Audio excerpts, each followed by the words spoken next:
জীবনে একবার ঢোকার তৌফিক দিয়েছিলেন, আলহামদুলিল্লাহ।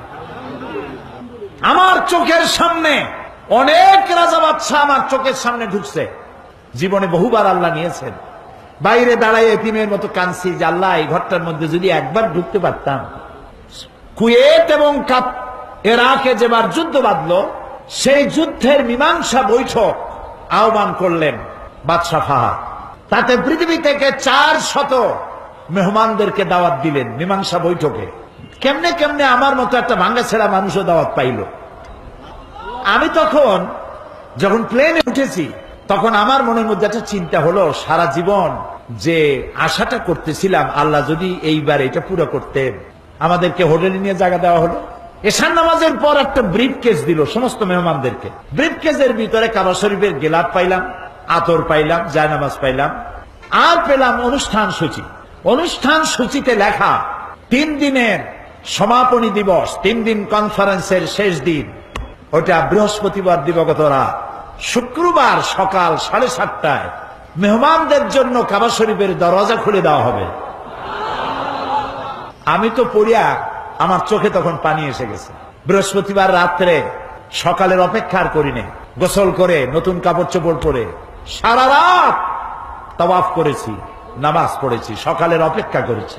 ফজরের নামাজের পরই আর্মি এসে ঘিরে ফেলেছে কাবা শরীফ। যারা ভেতরে তাওয়াফ করতেছিল তারা বেরিয়ে গেল।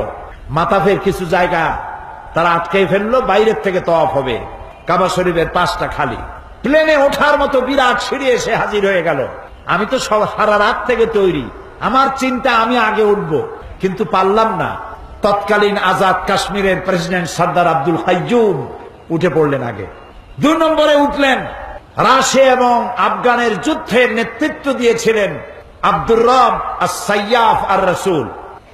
তিনি আফগান মুক্তিযুদ্ধের সর্বাধিনায়ক, তিনি উঠলেন। 3 নম্বরে আল্লাহ তারে গোলামকে চান্স করে দিলেন। ভিতরে ঢুকে তখন তো আর কাবা একদিকে নাই, চারদিকে কাবা। চারদিকে দুরাকাত নামাজ পড়ে আল্লাহর ঘরের মাঝখানে সেজদায় পড়ে গেলাম। প্রায় আধা ঘন্টা জনমের মতো কাঁদলাম, যা মনে আসলো বলতে থাকলাম। হঠাৎ আমার মনে চিন্তা আসলো, আমি বুঝি অন্যান্য মেহমানদের উপরে জুলুম করতেছি, কারণ এই ঘরের মধ্যে 20-22 জনের বেশি লোক ধরে না। তো আমরা যত দেরি করব তাদের উঠতে তত দেরি হবে। তাড়াতাড়ি উঠলাম।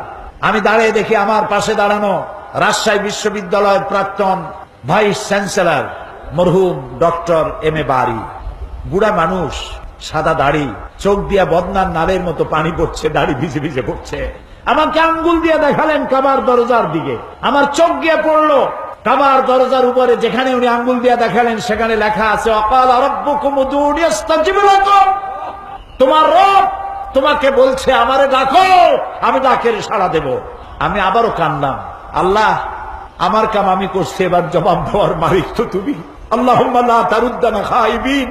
ওর নিচেই দেখি লেখা সূরা কুরাইশ, ফালিয়াবুদু, পুরা সূরা লেখা ফালিয়াবুদু রাব্ব হাযাল বাইত। আমার কাছে মনে হলো যেন আল্লাহ তাআলা কুরাইশদের হাত ধরে বলতেছেন, বেটারা ক্ষুধার সময় যদি খাবার চাও আর ভীতির সময় যদি নিরাপত্তা চাও, ফালিয়াবুদু রাব্ব হাযাল বাইত, এই ঘরের মালিকের ইবাদত কর। কোন ঘর?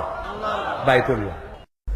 বন্ধুরা, আমাদের সকলের প্রাণপ্রিয় হুজুর দেলোয়ার হোসেন সাঈদী এখন আর আমাদের মাঝে বেঁচে নেই। তো চলুন আমরা সকলে তার জন্য একটু প্রাণ খুলে দোয়া করি। হে আল্লাহ, আমাদের সকলের প্রাণপ্রিয় হুজুর দেলোয়ার হোসেন সাঈদীর কবরটাকে জান্নাতে পরিণত করে দিন, আমিন।